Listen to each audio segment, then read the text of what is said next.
Salut à toi et bienvenue.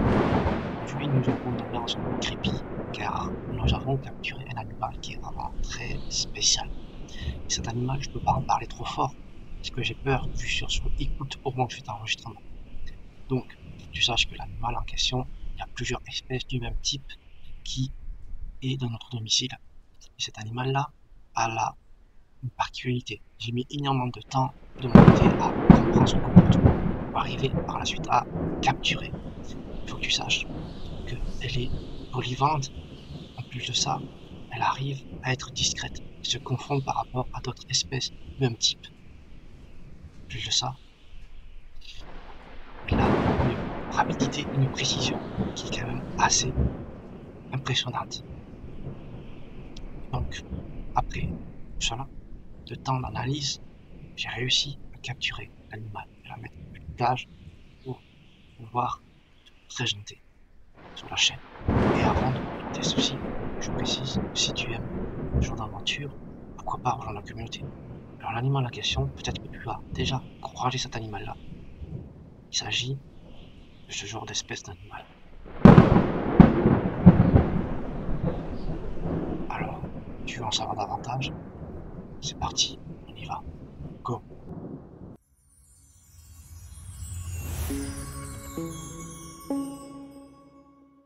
Alors avant de parler de la souris que j'ai dans le doigt, deux petits points assez rapides. Le premier, c'est par rapport à la caméra qui me filme. Il faut que tu saches que la caméra a une résolution de 1080p et elle a de l'autofocus qui va être essentiel pour certains petits détails qu'il y a sur cette souris. Car d'habitude, la caméra qui me filme, c'est une caméra en 2K, mais elle n'a pas d'autofocus.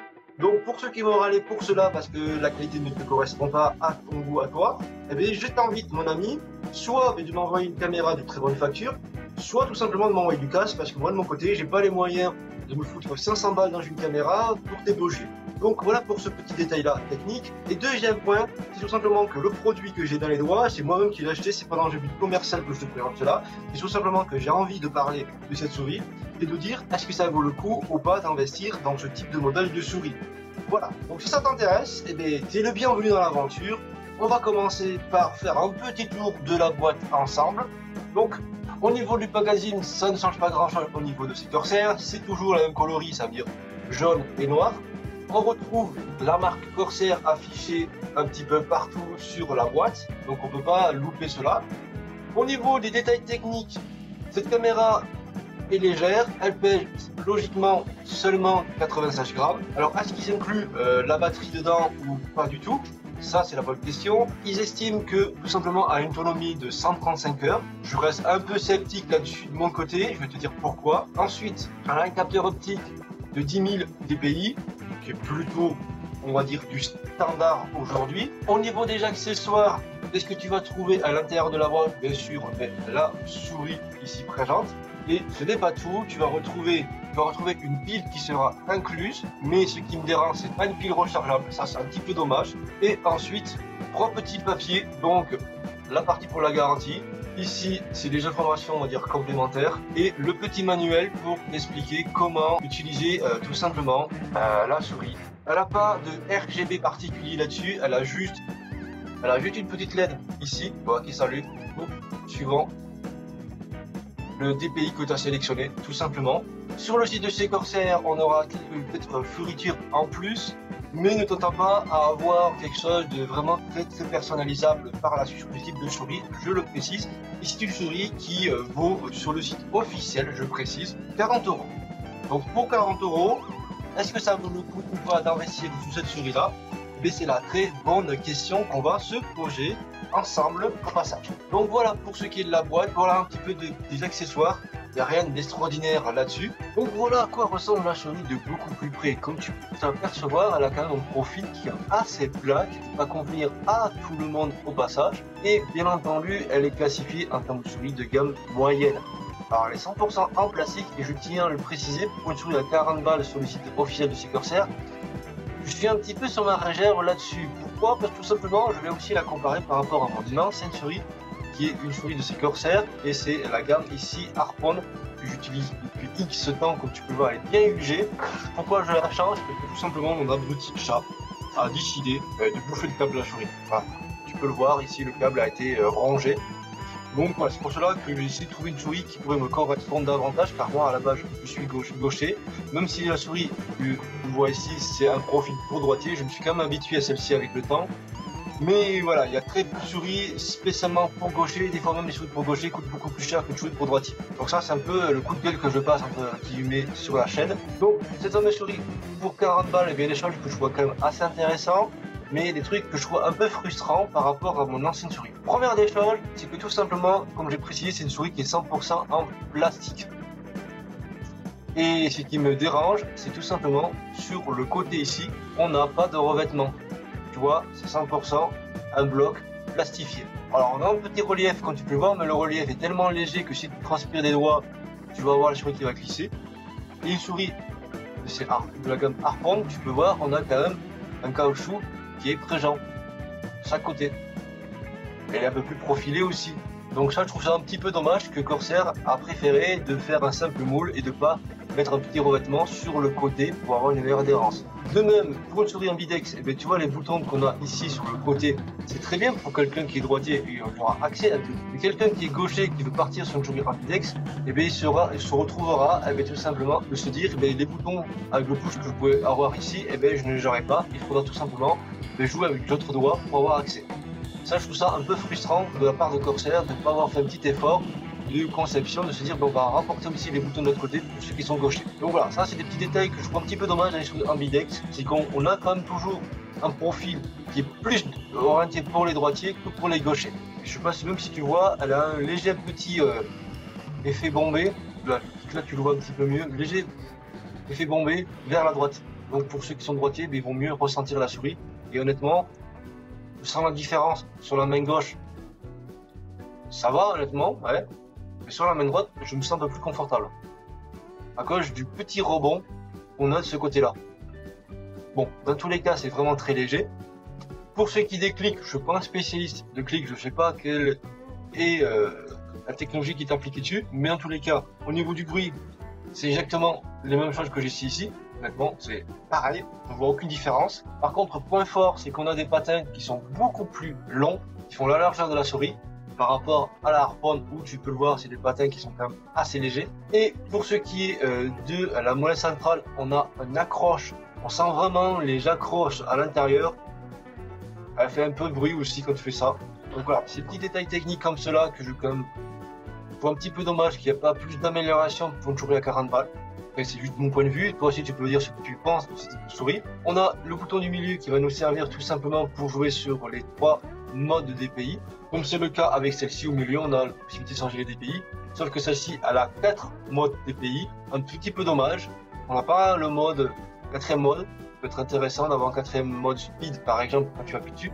Par contre, ce qui est bien, c'est tout simplement, c'est comme si une souris qui est sans fil. On a un petit bouton. Donc comme tu peux le voir, on a 2 modes possibles. Soit avec le Bluetooth, soit avec le Wi-Fi. En parlant de Wi-Fi, c'est le Wi-Fi du dongle de la souris. Donc ça, c'est plutôt assez sympathique d'avoir 2 possibilités. Donc ça veut dire que si jamais tu es sur un bureau où tu as mis le dongle sur ton PC numéro 1 et sur l'autre PC, tu es en Bluetooth, tu pourras choisir entre 2 PC avec la même souris. Ça, c'est plutôt cool. Pour ce qui est de l'accès de la batterie et du dongle, ça se trouve au-dessus. Tu vois, tu as un petit point qui est présent. Il faut te dire, tu mets ton doigt ici et tu tires. Voilà, tout simplement. Et je viens de remarquer que on n'a pas de référence qui est affichée sur la souris. On n'a aucune référence. On a juste ici, sur ce côté-là de la tranche, quelques lettres qui sont présentes. Et simplement le logo Corsair imprimé dessus. Mais sur l'autre, sur la Harpoon, on a quand même écrit Corsair qui quand même ne s'est pas usé avec le temps. Et on a une étiquette en dessous. Je viens de remarquer cela.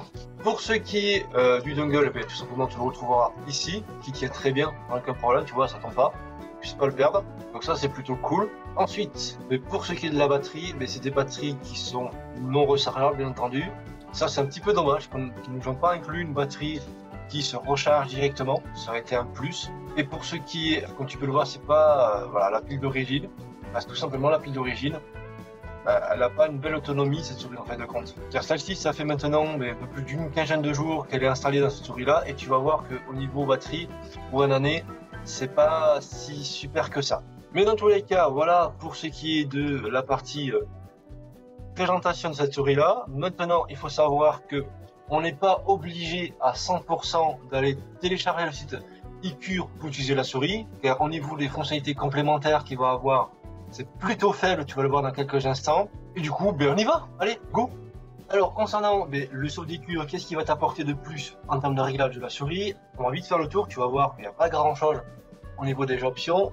Hop. Donc on va pouvoir gérer tout simplement la luminosité, donc tout simplement la petite LED que tu vois ici. Tu vois, celle-ci, tu vas pouvoir gérer si tu veux que ça soit éclairé plus fort ou moins fort. On va pouvoir, si on le veut, jouer ici sur la partie du temps de mise en veille, si tu veux plus ou moins long. Je vous rappelle bien entendu que tout est par défaut ici. On va pouvoir désactiver le mode écho si on le souhaite. On va pouvoir aussi désactiver l'affichage d'une petite batterie que tu vas avoir dans la barre de tâches de Windows directement. Mais ça marchera uniquement ces fonctionnalités-là quand tu es en mode Wi-Fi. Parce qu'en mode Bluetooth, ça ne marche pas. En mode Bluetooth, elle sera avec les paramètres par défaut de la souris. Hop, on active. Et tu vois que automatiquement on a la possibilité de diminuer si on veut sa fréquence de réponse, et c'est tout ce que tu vas pouvoir faire de plus. Au niveau de la personnalisation, on va pouvoir jouer sur les différents boutons si jamais tu veux que les clics font autre chose que sa fonction de base. Au niveau des DPI, tu peux remarquer qu'on n'a que 3 niveaux qui sont disponibles. J'aurais préféré un 4e niveau qui inclut le mode ici présent. Donc toi, je te montre, on n'a que 3 niveaux qui est disponible. Voilà des paramètres de réglage que tu vas avoir avec cette fameuse souris.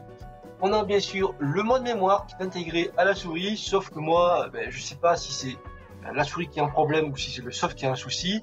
C'est qu'à chaque fois que j'active ce mode mémoire par la suite, ça fait cracher le logiciel iCure. Donc, dites-moi dans les commentaires si tu as le même problème technique, et si tu n'en as pas, tant mieux pour toi. Pour ce qui est de la comparaison avec la fameuse Harpoon, et la Harpoon, bien sûr, au cul, elle a un petit éclairage qui est présent. On retrouve les mêmes fonctionnalités pour programmer les différents boutons de la souris aussi. Et au niveau des pays, elle propose 5 niveaux. Et donc le 5e niveau correspond exactement au même niveau que le mode spin. Donc voilà. Donc ça, c'est un peu plus avantageux d'avoir un peu plus de niveaux de DPI sur une souris directement. Pour ce qui est des réglages, celle-ci, comme tu peux le voir, elle est pourvue de aucun réglage particulier. Par contre, ici, on peut juste diminuer, si on veut, sa vitesse de réponse. C'est tout ce que tu auras, et la luminosité, bien entendu, de la souris. Voilà, j'ai fait un petit peu le tour des comparaisons entre mes deux souris, de ces curseurs. Dans tous les cas, qu'est-ce que je pense globalement de cette fameuse souris que je t'ai présentée? Donc, pour moi, les gros points négatifs sont déjà l'autonomie de la gestion de l'autonomie de cette souris que je trouve trop faible par rapport à un usage quotidien.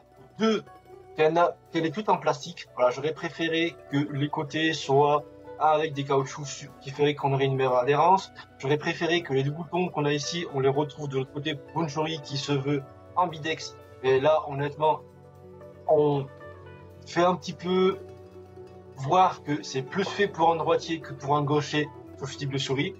Mais bon, dans tous les cas, pour 40 balles, c'est une souris que je pourrais, entre guillemets, te dire, vas-y, parce que honnêtement, elle a une bonne glisse, on a les bonnes sensations en termes de toucher de la souris. Mais voilà, on peut trouver bien mieux pour le même tarif aussi. Maintenant, c'est à toi, bien sûr, de dire dans les commentaires si jamais tu as la même souris, de dire ce que toi tu en penses globalement de cette souris, si tu l'utilises depuis longtemps aussi. Dans tous les cas, on se retrouve dans une nouvelle aventure. Et n'oublie pas que tu peux rejoindre la communauté si jamais ça t'intéresse. Et bien entendu, tu peux lâcher un petit pouce aussi au passage. D'ici là, il faut toujours rester curieux et n'oublie pas de t'abonner. Bye bye à toi.